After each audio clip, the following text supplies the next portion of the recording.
Naupada police station हद्दीत mobile phone खेचून जबरी चोरीच्या वारंवार घटना घडल्याने त्याबाबत वेगवेगळे गुन्हे दाखल करण्यात आले होते। अप्पर पोलीस आयुक्त विनायक देशमुख, पोलीस उपायुक्त सुभाष बुरसे, सहाय्यक पोलीस आयुक्त श्रीमती प्रिया डमाडे, वरिष्ठ पोलीस निरीक्षक अभय महाजन, पोलीस निरीक्षक गुन्हे शरद कुमार यांनी दिलेल्या सूचना व मार्गदर्शनाप्रमाणे तपासी अधिकारी सहाय्यक पोलीस निरीक्षक मंगेश भांगे यांनी तपास चालू केला होता। नौपाडा पोलीस स्टेशन गुन्हा रजिस्टर नंबर 562/2024 भादवी कलम 392/392 अन्वय दिनांक 21/4/2024 रोजी गुन्हा नोंद करण्यात आला होता।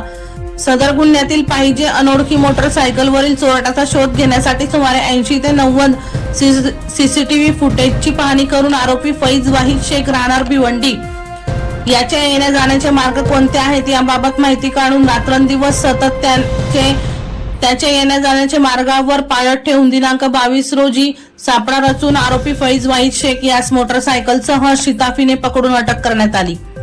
पोलीस कस्टडी दरम्यान आरोपीकडे केलेल्या तपासात त्याने त्याचा साथीदार अझरुद्दीन मोइनुद्दीन मोमीन याच्यासह नौपाडा पोलीस ठाणे हद्दीत मोबाईल फोन खेचून घेतल्याचे 4 गुन्हे केल्याचे उघड झाले। लक्ष्मीनारायण वनम यांचा रिपोर्ट, बुलंद पोलीस टाइम्स ठाणे।